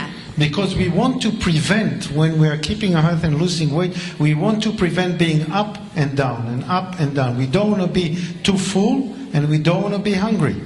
Потому что если мы сбрасываем лишний вес, то очень важно избегать пиков состояния, очень важно избегать очень сильного крайнего голода и крайней сытости. And you ask me, what happens if I have 6 smaller meals per day? That's not a bad idea. Вы спросите, а если сделать 6 приемов пищи в день, но еще более маленьких? Я вам скажу, очень неплохая идея.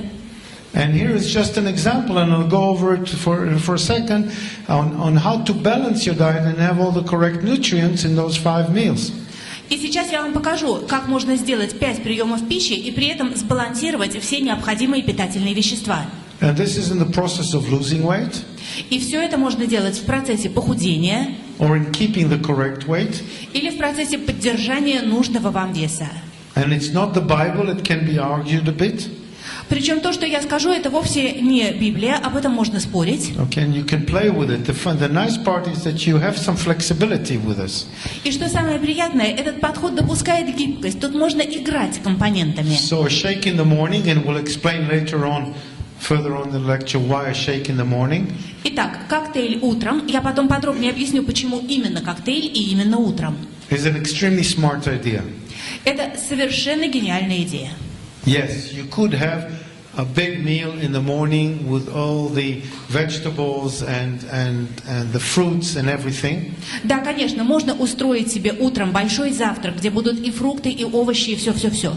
And it happened to me this morning Именно это и случилось со мной сегодня утром in the hotel. в гостинице. And the main reason I had it И знаете, почему я все-таки все это себе позволил? is because people woke up at 4 in the morning to prepare it for me. Потому что я знал, что повара проснулись в 4 утра, чтобы все это для меня приготовить. But not everyone lives in a hotel every day. Но не каждый из нас и не каждый день живет в отеле. And if you had to wake up at 4 in the morning to prepare it, you probably wouldn't.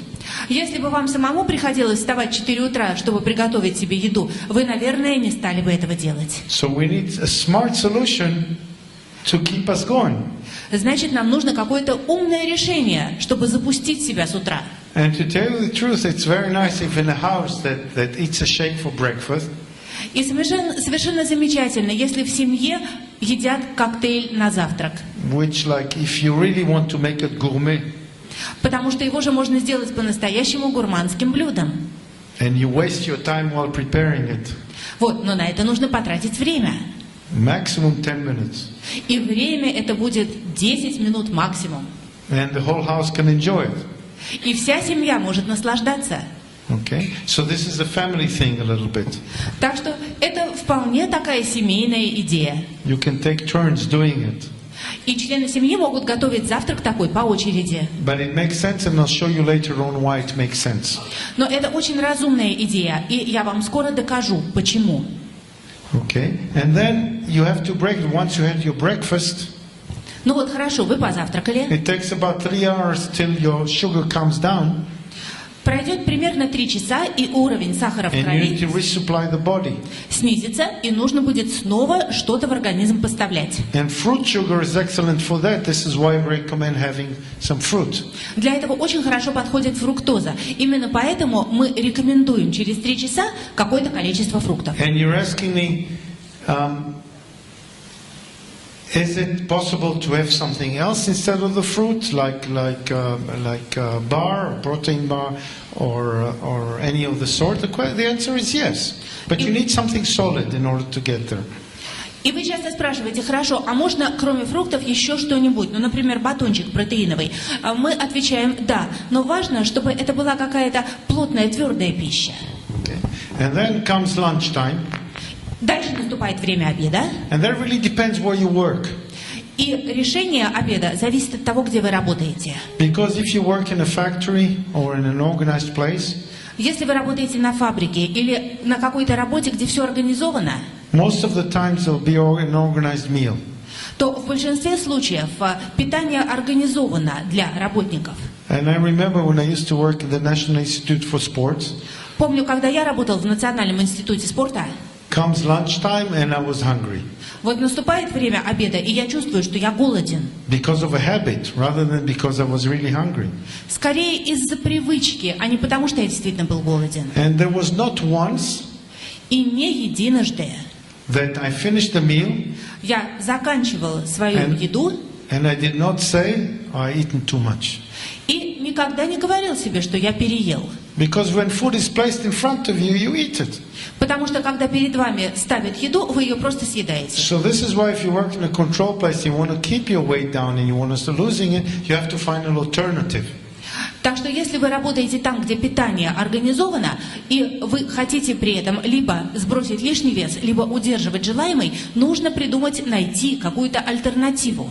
Because you sit there and your friends have food and you look at it and you feel like eating their food and what they're eating. Потому что иначе, вот вы приходите все в рабочую столовую, вот рядом с вами сидят ваши друзья, вот они едят, вот вы смотрите на их еду, и вы ее хотите. And there's free bread also to get the sauce. Да еще и хлеб бесплатный, и этим хлебом так хорошо подбирать с тарелки соус. So you eat too much cheap bread. Так что вы переедаете и хлеба заодно. Okay, and you drink too much and you take too much of this and too much of that, and in the end you can't move. И вы переедаете то одного, то другого, вы пьете слишком много жидкости, и в результате вам просто не двинуться. So it's a problem, and I've been to the headquarters of one of the third, I think, largest drug manufacturing company, pharmaceutical company, Eli Вы знаете, я была один раз в штаб-квартире третьей по величине фармацевтической компании в мире, она называется Eli. And their workers have for lunch 10 stations. И вы знаете, там у работников организованный ланч, самообслуживание, где 10 столов с разными блюдами. Including 3 stations of hamburger, McDonald's, etc. И 3 из этих столов с гамбургерами, как из Макдональдса. And all kinds of meats. И самое разное мясо. And it's all free. И все бесплатно. So how can you not eat? И как в таком случае не поесть? You have to be very strong willpower not to eat when so much food is placed. It's like going to a wedding and offer a great food and not eat, stand there and not eat. You feel like a fool. Это нужно иметь колоссальную силу воли, чтобы в таких обстоятельствах не наесться. Это все равно, что вас пригласили на свадьбу, все едят очень вкусно, а вы не едите. And the best way not to fall into the trap И самый лучший способ не попасться в эту ловушку is not to be there. просто не оказываться в таких местах. So in the process of losing weight, you have to stay in your room and prepare for yourself. And oh, this is your food. Поэтому, если вы худеете, просто не ходите в эту общую столовую, оставайтесь на своем рабочем месте и готовьте себе то, что вам нужно. And then 3 hours later, a nice fruit is also advisable. Fruit of more consistency that will take longer to be absorbed. Banana is perfect for that. Через 3 часа после обеда желательно снова что-нибудь есть. Причем какую-нибудь такую пищу, которая будет долго усваиваться желудком. В этом случае идеальный вариант – банан. And then, of course, in the evening, a nice meal with the family, but based on things which will be not so greasy. And the house has to cooperate. If you're in the process of losing weight, it serves no purpose. I have a good friend, she's trying to lose weight. And her mother thinks the only way to her heart is through cooking. Ну и, конечно, наступает время ужина. Большинство людей ужинают с семьей, все это хорошо, здорово, но очень желательно есть полезные вещи. И пусть семья вас поддерживает, потому что я знала одну семью, где дочка худела, а мама вот ее не поддерживала. So she comes home to visit her mother and she gets all the food that she really loves. Потому что и тогда дочка приезжает в гости к маме, а мама ее вкусненьким. And she can't lose weight. И дочке все никак и не похудеть. So I told her, don't visit your mother. Я сказал дочке, ну все, не езди к маме в гости. She says, this is impossible. Она говорит, ну невозможно это. So I told her, tell your mother, if she really loves you, make me some dietetic food. И тогда я сказал дочке: тогда ты должна сказать своей маме: мама, если ты меня по-настоящему любишь, угощай меня только диетической едой. But mothers are very difficult to convince. Но мамочек убедить в этом очень трудно. Problem. Такая проблема. No problem. And then, once you've eaten a meal which the house cooperates with you, and make a nice low-calorie fish or lean meat together with some fresh vegetables, which will be fine for everyone. Nobody needs to sit after dinner and lie down and not move anymore. И если ваша семья вас поддерживает, то проблема ужина решается очень просто. Можно приготовить нежирное мясо или нежирную рыбу с овощами. Это всем понравится, это всем будет вкусно. И после ужина не нужно будет сидеть откинувшись и держась за набитый живот. Wonderful. And you had this, and you didn't go to sleep, and at 10 in the evening you're still hungry. What happens then? Хорошо, замечательно. Вот вы все это съели, наступает совсем поздний вечер, уже пора спать, а вы вроде как голодны. Что делать? You know the answer. Вы же знаете ответ. You can go to your fridge and eat everything in it. Можно подойти к холодильнику и съесть все, что там есть. But you can have a protein bar instead. This is a pretty good idea. Но вместо этого можно съесть белковый батончик. Отличная идея, да? So now we know the secrets of the 24 hours and we can play with it. Итак, мы знаем последовательность наших питательных действий в течение 24 часов. И теперь мы можем с этим поиграть. Okay. And the night is finished and we go back to breakfast. Вот прошла ночь, и снова наступает время завтрака. And let's talk a little about why breakfast is the most important meal of the day. Давайте немного порассуждаем о том, почему именно завтрак является самой важной едой в течение дня. How do you say breakfast in Russian? What does it mean? Как говорить по-русски «завтрак»? What does it mean? А что значит это слово? Because in English it means break the fast. Потому что Finish the fast. Finish the not eating. по-английски это означает окончание поста, буквально. And many people skip breakfast. Очень многие люди завтрак пропускают. Because the hormone changes during the night in the body. Потому что за ночь в организме изменяется гормональный баланс. Kills appetite. И действует гормон, который убивает аппетит. So people are saying, wonderful, I'm not hungry, let's not eat. И человек говорит: отлично, я не чувствую голода, и я не буду есть. And that makes it 12 hours you haven't eaten. И смотрите, получается, что вы без еды 12 часов. So what, 5 meals in 12 hours and 12 hours not eating? И что получается? Значит, 5 приемов пищи за 12 часов, и потом 12 часов без еды вообще. Your logic tells you something is wrong here. И ваша логика, конечно, скажет, что что-то тут не так. But then you tell yourself, but if I eat in the morning, I'm hungry the whole day. Но тогда вы говорите: ну вот я поем утром, и потом я буду весь день голодный. Not if you prevent the sugar from coming down and eating on a regular basis. Этого можно избежать этих спадов сахара в крови, если есть регулярно.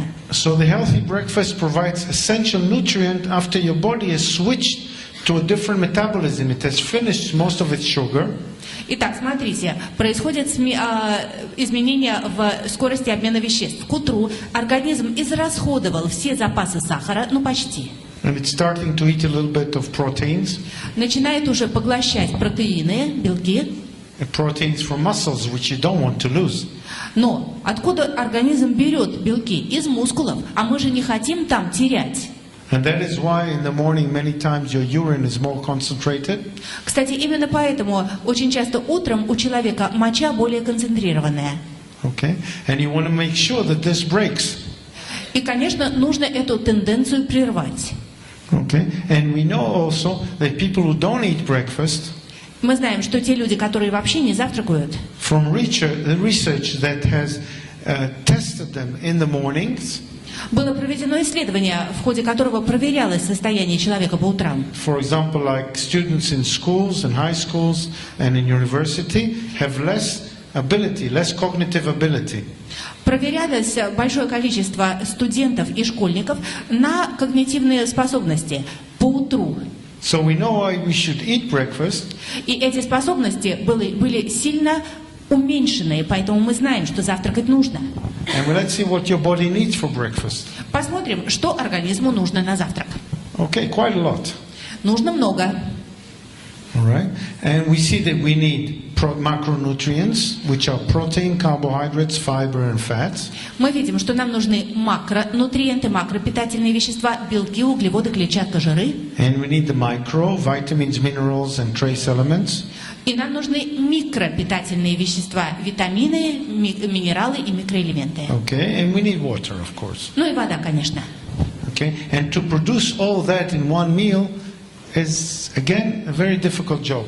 You have to live in a hotel, right?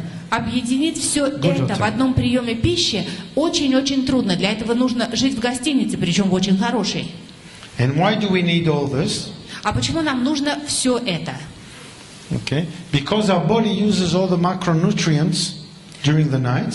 Потому что в течение ночи наш организм израсходует все запасы макронутриентов. And in the morning, many times we wake up without fuel. И очень часто утром мы просыпаемся, а топлива в организме нет. Now let's give you a question which is difficult to answer. Сейчас я вам задам вопрос, ответить на который очень трудно. How many of you exercise early in the morning? Кто из вас занимается зарядкой рано утром? Wonderful. Do you eat before you exercise? Скажите, а вы завтракаете перед зарядкой? Most of you don't. And still you exercise nicely. И все равно зарядку-то вы делаете очень славненько. True. That means your body still have the reserves. Это значит, в организме резервы еще есть. And the reserves mainly lie in the fat stores. И эти резервы, как правило, находятся в виде запасов жира. And a lot of cyclists, for example, after the rest period, Вы знаете, например, многие велосипедисты после отдыха start the morning training very early начинают утро с очень ранней тренировки to get rid of the excess fat. для того, чтобы избавиться от лишнего жира. So it's not such a bad idea. Так что идея не самая плохая. Okay, but once you finish it, Но смотрите, как только вы закончили зарядку, your body will not allow you to run on fat storage. ваш организм уже не допустит использовать ваши запасы жира дальше. And you need to replenish that lost energy. Вам нужно восполнить затраченную энергию. So it is possible to exercise still and the body has its reserves. Так что да, утром физические нагрузки возможны, организм имеет резервы. But if you wanted to run, let's say 20 kilometers in the morning without eating anything, Но если вы захотите устроить утром 20-километровую пробежку, ничего не съев, most chances are that you'll collapse on the way. Шансы велики, что в середине дистанции вы просто свалитесь. Unless you fuel yourself up during the run. Если во время пробежки не заправитесь чем-нибудь. You lose a lot of water during the night. Кроме того, за ночь организм теряет много жидкости. Mainly through the respiratory system. Прежде всего через дыхательную систему. But also through the kidneys. Но также и через работу почек. And as a proof, once you wake up, доказываю, вот вы просыпаетесь. You need to go to the toilet to urinate. И чувствуете необходимость пойти в туалет, избавиться от жидкости. Because your bladder is full. Потому что мочевой пузырь полон. And the water or the urine in the bladder can't be used by the body. А та моча, которая уже скопилась в мочевом пузыре, организмом никак использоваться не может. So you're missing fluid. Это значит, в организме уже не хватает жидкости. And you have to replenish that. И ее нужно восполнить. Okay? And one little coffee is not enough. И одной маленькой чашечки кофе для этого недостаточно. So you need, how much do you need? You need at least half a liter. А сколько жидкости нужно? Как минимум пол-литра. And you'll see where it adds up to in the end. И вы знаете, что будет дальше. Okay, what are the common breakfast choices? Какие обычно люди едят завтраки? One, of course, is no breakfast. Но вариант первый – это вообще отсутствие завтрака. Most people, if given the chance, will opt for a carbohydrate-based breakfast. Большинство людей, если им дать возможность выбора, выберут углеводный завтрак. Cakes, bread. Булочки, хлеб. It's so tasty in the morning, isn't it? Такие вкусные, особенно утром, правда? Yeah, and we tend to have a little bit too much of it because we're hungry. Once we had the first piece of bread, it opens the channel for the others. И обычно мы таких вещей переедаем. Во-первых, потому что мы утром голодны, а во-вторых, как-то вот съешь один кусочек вкусного хлеба и совершенно не замечаешь, как переходишь ко второму. So there are two choices. Either we have time and we sit at breakfast and we end up eating far too much. То есть здесь возможны два варианта. Если у нас есть время, мы от души сидим за завтраком и съедаем слишком много. Or we don't have time and we take something and we put everything on it. А если у нас нет времени, мы берем что-то одно, а все остальное на него сверху намазываем. But it's not balanced. И получается очень несбалансированно. Okay? And if you look at the next slide, you can see it. И вот вы видите Okay. следующий слайд. If you have no breakfast, Если вы не завтракаете, you have a surge of insulin, you have unbalanced materials in your body. у вас происходит всплеск инсулина, потом у вас все разбалансируется в организме. And if you have carbohydrates-based breakfast, А если вы едите углеводный завтрак, you have a surge in carbohydrates, it'll jump up, a peak. так, в первом случае происходит падение инсулина при отсутствии завтрака. Если углеводный завтрак, инсулин быстро повышается. And you know the role of the insulin is to put the carbohydrates into the cells. А вы знаете, что инсулин в теле выполняет определенную функцию. Он доставляет углеводы в клетки, внутрь. And if you are not diabetic, И если вы не диабетик, more carbohydrate means more insulin. то большее количество углеводов означает большее количество But инсулина. insulin lives longer than carbohydrates. Но инсулин действует и живет дольше, чем углеводы. So once it puts all the carbohydrates into the cells, Вот смотрите, инсулин доставил все углеводы внутрь клеток. it's still in a high level in the blood, Но и сам инсулин никуда не делся, его в крови по-прежнему много. and it keeps bringing the sugar level in the blood down. И он продолжает действовать на уровень сахара в крови, он его снижает. So you will be hungry again because you have low blood sugar. И вы снова очень скоро почувствуете голод именно из-за низкого уровня сахара крови. And we know that the basics for even life is to have small changes in the body. А мы знаем, что жизнь получается длинная и качественная, если параметры в организме меняются незначительно. We call it in medicine homeostasis. В медицине мы это называем словом гомеостаз. The body wants to stay as stable as possible. Организм стремится к как можно большей стабильности. And when I test people in a stress test for cardiac changes, Когда я провожу своих пациентов через стресс-тест на изменения в сердечно-сосудистой системе, I look for changes. я отслеживаю именно изменения. Because the best compliment I can pay to a patient Знаете, какой лучший комплимент я могу сделать своему пациенту? is to tell him your test is boring. Я ему могу сказать: скучно на ваш тест смотреть. And the worst thing you can tell a patient А самое худшее, что можно сказать пациенту, is to look at him and say, oh, very interesting. это посмотреть на графики и сказать: ой, как интересно происходит. Interesting for me, but very not interesting for the patient. Это мне интересно, а ему-то совсем не здорово. And the same thing about homeostasis. You want to keep the body without big changes, because big changes mean stress. То же самое про гомеостаз. Гомеостаз – это хорошо, когда изменения минимальны. Потому что, когда вы видите вот все эти пики и падения, это означает, что организм испытывает стресс. And long-term standing stress, a lot of stress causes very bad changes in the body. А длительный и сильный стресс вызывает в организме очень нездоровые изменения. Okay? And we'll keep going. What are the changes that do not produce what we need? Итак, мы давайте посмотрим, как избежать нежелательных изменений. What do they do to you if you make the bad choices of not eating or eating too much carbohydrates? И что будет изменяться в нашем организме в худшую сторону, если вы вообще не будете завтракать или будете завтракать слишком углеводными продуктами? Okay, we said you will have a constant feeling of hunger. В этих случаях у вас будет постоянное чувство голода. And the explanation with the insulin shows you why, because you're telling, but I ate a lot. Why am I still hungry? И если вы по-прежнему удивляетесь, почему такое возможно, почему я голоден, хотя я довольно много съел, вспомните, мы только что с вами разговаривали про инсулин, вот поэтому. Remember that because high carbohydrates is going to mean in a short time low carbohydrates. Потому что большое количество углеводов очень быстро приводит к снижению этого количества. And then of course if your carbohydrates are low, you crave for sugary snacks because you need instant sugar. И В этой ситуации вы начинаете страстно хотеть какого-то сладкого перекуса, потому что вам нужен какой-то быстрый сахар. And sugary snacks means a lot of fat too. А сладкие перекусы означает много жира сразу. And it goes into storage. А жир идет куда? В хранилище. So again you get fat. Так что человек снова толстеет. Okay. And you have difficulties to concentrate.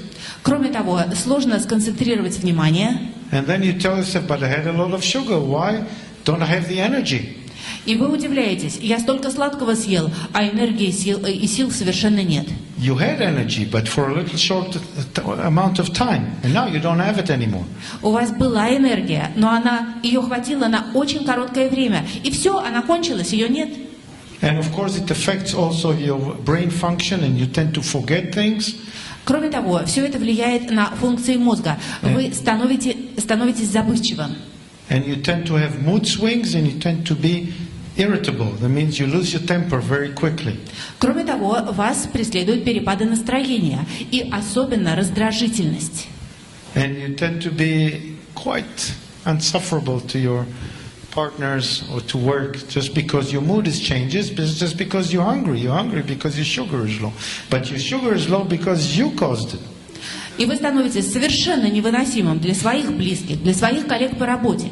Вы становитесь невыносимым, потому что у вас перепады настроения. Перепады настроения у вас, потому что у вас недостаток сахара в крови. А недостаток сахара в крови у вас, потому что вы переели или не завтракали. Wonderful. And what is the difference between balanced and unbalanced nutrition? Замечательно. Так в чем же разница между сбалансированным и несбалансированным питанием? Now, this is a lot of writing, but the principle says this. Здесь очень много написано, но принцип таков. An unhealthy diet is usually based on unbalanced nutrition, processed food and poor quality food. Несбалансированная, неправильная диета, как правило, основана на обработанных продуктах питания низкого качества. And I have to apologize, this is not an excellent slide because too much is written on it. Извините, слайд действительно неудачный, потому что слишком много текста. But read it anyhow. Но я советую вам все-таки прочесть этот текст. Okay, because it shows you that all processed food can't be that good for you. Потому что здесь объясняется, что переработанные продукты питания не так уж для вас и полезны. It's excellent for the people selling it. Они очень полезны для тех, кто их продает. Okay, but it suits the normal the modern lifestyle. И кроме того, они вписываются в современный стиль жизни. And modern lifestyle is not always that good. А современный стиль жизни не такой уж и здоровый. Why is it that we go on vacation to a farm, to the countryside? Скажите, почему мы в отпуск уезжаем в деревню или на ферму? We wake up slowly. Потому что там можно медленно просыпаться. We go and buy fresh food. Потому что можно пойти и купить свежие продукты. Exactly the amount that we need. Причем в том количестве, в котором нам нужно. We cook a healthy breakfast. Можно приготовить здоровый завтрак. We sit down and eat it. Сесть его, съесть. And then we have a smile through the rest of the day. И потом весь день улыбаться. And we're not on holiday, we have no time to do that. Но когда мы не в отпуске, на все это нет времени. Because of modern life. Из-за современной жизни. And what do we need? We need those colors. Look at those wonderful colors. We need the green, the orange, the red, the yellow. И что нам нужно? Посмотрите, нам нужны все вот эти цвета. Давайте перечислим. Оранжевый, желтый, зеленый, красный и так далее. Because they contain all the vitamins and all the minerals that we need. Потому что во всех этих цветных продуктах содержатся все витамины и микроэлементы, которые нам нужны. And it takes time to do it. Но на это требуется время. Okay. And if you look at the optimum nutrition curve on the next one. Давайте посмотрим на кривую оптимального питания. You see what brings it up and what brings it down. Смотрите, It's a wonderful slide. Замечательный совершенно слайд. Он показывает плюсы и минусы. Okay, and the optimum nutrition lies without the big changes. Оптимальное питание – это питание без слишком больших изменений. And it's all summarized in the slide that you see what is good for the body and what is bad for the body. Здесь все абсолютно сведено в один слайд. Здесь четко можно прочесть, что для организма полезно, а что вредно. So I don't even have to recite all that. You can read it, right? Я могу даже все это не озвучивать. Вам видно, вы можете прочесть, да? Everyone read it. I'll give you 10 seconds. Даю 10 секунд. Все читают.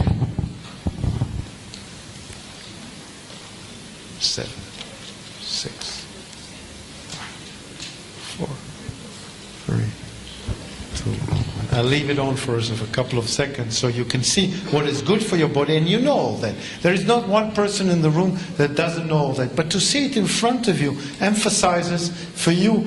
If you could take the slide and show some of your clients and show them, hey, look, this is what's good for you, it's for the plus, this is what's bad, it's for the minus. Let's see how much you have from each one in order to keep a balanced diet. И пока вы дочитываете, я говорю, что вы, конечно, все это знаете, в этом для вас нет ничего нового, может, вы и слайд раньше видели, но когда вы лишний раз на это смотрите, вы это лучше понимаете, запоминаете, и потом вы сможете это же сказать вашим клиентам, вот что для вас полезно, вот что для вас вредно. Don't we always say that all the good things in life are either immoral or fattening, right? Ведь есть такая поговорка, что все хорошее в жизни либо аморально, либо от этого толстеют. So we can have it from time to time, right? Однако иногда можно себе позволить. But balance it. Но в сбалансированном сочетании. Because if you just live without sins for the rest of your life, you probably live in a monastery. Потому что если вы всю дальнейшую жизнь собираетесь прожить без греха, то, наверное, вы собираетесь жить в монастыре. And what is the relations between a healthy breakfast choice and a balanced nutrition? Итак, какова связь между сбалансированным завтраком и сбалансированным питанием? And the total of balanced nutrition begins at breakfast. Сбалансированное питание начинается с завтрака. It should provide at least a quarter of your daily requirements. И завтрак должен обеспечивать как минимум четверть ежедневной потребности. And if I put it in parentheses, и если написать в скобках, did we say that about the morning shake, that it provides a quarter of your daily requirement? Разве мы с вами не говорили, что коктейль дает именно четверть ежедневной потребности в питательных веществах? Завтрак должен обеспечивать вам именно такую потребность. Okay, and it has an additive effect, the choices that you make for breakfast. И кроме того, то, что вы выбираете себе на завтрак, дальше имеет так называемый накопительный эффект. Not to have it at all, or have it based on full carbohydrates. А если вы выбираете отсутствие завтрака или углеводный завтрак, have long-term effects. Будет иметь свои долгосрочные последствия. Okay, so Herbalife is coming. Yeah, wonderful. So you have some sign of what is happening here. So the Formula One is actually an excellent choice, and you all know that, because it is making your life easy. Ну вот, собственно, мы дошли до продукта как такового. Здесь информация, которую вы уже, конечно, очень хорошо знаете. Добавим только, что Формула-1 делает вашу жизнь проще. And you're asking me, okay, I'm staying in a good hotel, away from my everyday life. Вот вы говорите, ну отлично, я приехал в замечательную гостиницу, я далек от своей повседневной жизни. And it pleases me a lot to go down and have a regular breakfast. И мне очень приятно спуститься в гостиничный ресторан и съесть обычный завтрак. Sure, why not? Почему бы и нет? Have it. Ешьте. But get back to the rhythm after that. Но после этого возвращайтесь к своему привычному ритму жизни. Okay, and the Formula One has got 17 grams of proteins. В Формуле 1 17 граммов белка. Over 20 vitamins and minerals. Более 20 витаминов и минералов. Useful fiber, of course. Полезная клетчатка, конечно. 217 calories together with milk. 217 калорий уже вместе с молоком. Okay, and it's a balanced meal in 2 minutes. You all know that. И это сбалансированная еда, которую готовить 2 минуты. Вы все это знаете. So let's compare it with common breakfast choices. Давайте сравним это с традиционными вариантами завтраков. Okay, so that's it. I don't know if it exists already in St. Petersburg, this breakfast, but I see it all over the world. Я не знаю, дошел ли вот этот вариант завтрака до Санкт-Петербурга, но я его наблюдаю во всех уголках мира. I cannot understand at all. Я совершенно не могу понять. Why people would drink while walking from a paper cup. Почему люди на ходу пьют из бумажного стаканчика? And eat an industrial thing that looks like a cake. И жуют некий предмет промышленного производства с виду напоминающий кекс. While walking or driving. Причем все это либо на ходу, либо за рулем. And it has no pleasure in it. Удовольствия никакого. Right? We know it's not nutrient. It's not healthy. Just to say that I had to eat, so I ate this. Мы прекрасно понимаем, что это не полезно, это не питательно. Человек это ест, потому что нужно было что-то съесть. So it has no taste and no nutrients. Смотрите, вкуса никакого, пользы никакой. And it's 570 calories. Зато калорий 570. Well, that's a lot. Это много. That's a lot. And now with all the new mixture of all kind of frappe and coffees and stuff like this, it's 800 calories. Это реально много, а если учесть, что вместо кофе еще пьют всякие варианты с добавками типа фраппе, получается под 800 калорий. And I was going to, in the conference in America, I see people they're standing for 30 minutes in line to buy this. Когда я был на конференции в Америке, я видел очереди. Люди 30 минут стоят в очереди, чтобы купить вот это. Если у них столько времени, чтобы стоять за этим в очереди, почему не сесть и съесть нормальный завтрак? Где логика? И вот или люди за рулем утром, все скособоченные, потому что телефон между ухом и плечом. While drinking from the paper cup. При этом, значит, другой рукой бумажный стаканчик к рту. I don't know what they drive with, their elbows. Чем они руль держат? Локтями. So the chances to have an accident is big. Yeah. They drive with the belly. You're right. Возрастает риск дорожного происшествия. Правы те, кто сказали, что руль они держат животом. And this is a common form of breakfast in the Western world. Очень распространенный сценарий завтрака в западных странах. No sense whatsoever. Но чем люди соображают? But it's funny. I told friends here that I used to go down to have my coffee and my slice. I used to go down at 6 o'clock because at 6:30 there was such a queue. I had to wait half an hour. I said, I'm not waiting half an hour for breakfast. Мне друг рассказывал, что он куда-то там спускался в 6 утра, чтобы вот все это купить на завтрак, потому что в 6:30 за этим уже выстраивалась очередь. Я ему сказал, ну нет, я так не буду. So go down to the breakfast room and have a proper breakfast, or you can have your shake. В конце концов, идите в гостиницу и съедайте большой гостиничный завтрак. Или готовьте себе коктейль. And you see what's in the Formula One strawberries, for example. You have strawberries here? Посмотрите, что содержится в Формуле 1 со вкусом клубники. У вас клубничный вариант здесь есть, да? So that's a full meal for 217 calories. Это полноценная еда, в которой 217 килокалорий. It's better. It's got everything in there. Она гораздо лучше. В ней есть все, что нужно. And you can take it on the way with you. И ее, кстати, можно взять с собой. Makes sense. Разумно. For the busy person. Разумно для занятого человека. Okay. And some people have this kind of breakfast. Некоторые съедают вот такой завтрак. Today in the hotel there was also this. I look at it and say, "Woof! To put this in the morning inside." В отеле сегодня у меня был такой вариант еды. Я на все это посмотрел и сказал сам себе, нет, вот с утра все вот это вот в себя загружать, нет, это преступление. Terrible, and you can have again. You see, this is 780 calories and with 41 grams of fat. Это ужасно. Это почти 780 калорий. Это больше 40 граммов жира. But you go all over Europe and you find this kind of breakfast. It's certainly here. Но по всей Европе куча людей съедают именно такой завтрак. И я знаю, что и у вас тоже. I can't understand why. You see, you have more calcium in the Formula One. You have more iron in the Formula One. You have more fibers. You can read it and see what's more in the Formula One compared to this typical breakfast. Я совершенно этого не понимаю, потому что посмотрите, сколько всего в Формуле 1. В ней больше и витаминов разных, и белка, и клетчатки, и микроэлементов, и гораздо меньше калорий. This is a very typical breakfast for England, for Germany, and for America. А то, что слева, это очень типичный завтрак для жителей Англии, Германии и Америки. We say suicide starts in the morning. Я бы сказал, самоубийство начинается утром. Okay. And